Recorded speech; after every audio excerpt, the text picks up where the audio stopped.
Then we have certain functions of banking. So when we speak about functions of banking, we may divide the functions of banking into three types.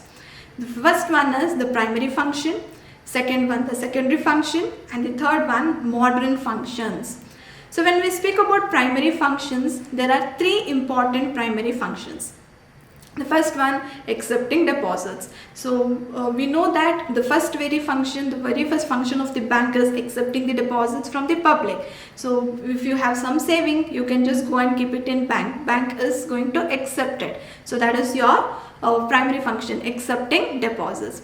And when bank is accepting deposits, it can accept in three forms: saving bank, recurring deposits, and the fixed deposits.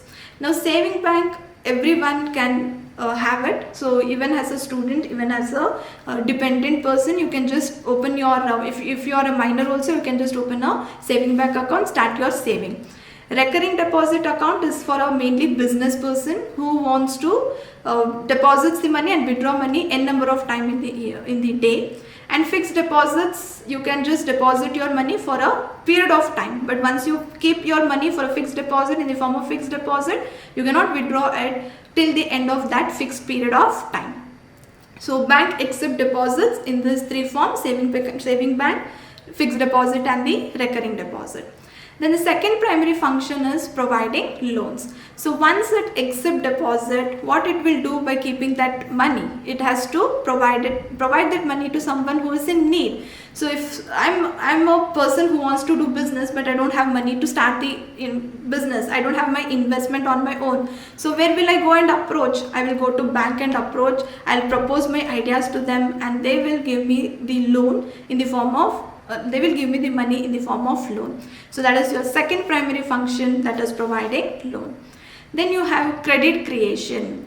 So banks are playing a very important role in creating a credit in the economy by providing the loans to the needy person and also through purchasing of securities. So these three are the primary functions of bank. Then we have secondary functions.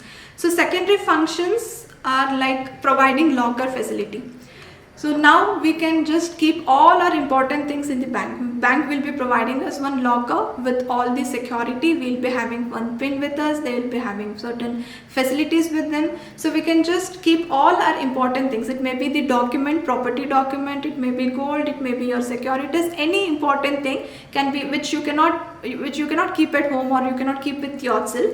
You can just go to bank, take a locker, give them certain nominal charges, and you can just deposit your things in the bank locker. So this is the secondary function which has been provided by the bank. Then it also deals with foreign exchange. So when we spoke about the foreign trade, internal and external trade, when we speak about the trade which is happening outside India, which is happening outside the country, export and import, we need foreign currencies, and these foreign currencies will be exchanged through bank. So if we want to exchange our rupees to dollar or dollars to rupees, we go through this banks. So there will be a separate branches like foreign exchange branches in the banks. So we can just go there and exchange our money. Then we have modern functions. Modern functions are like ATM facilities. So now we have ATM facilities 24/7. We can just go anywhere where we have ATM, any area, we can withdraw our money and we can use our money. Then we have credit cards, we have debit cards, we have so many cards which we speak about the plastic money. So that is also one of the modern facility. And also bank are exchanging the deposits in the form of bills of exchange. So we speak about bill of exchange. When we have a bill of exchange, if we go and just present it in the bank, they are going to accept it and they are going to give back our money. So these are certain modern functions of banking.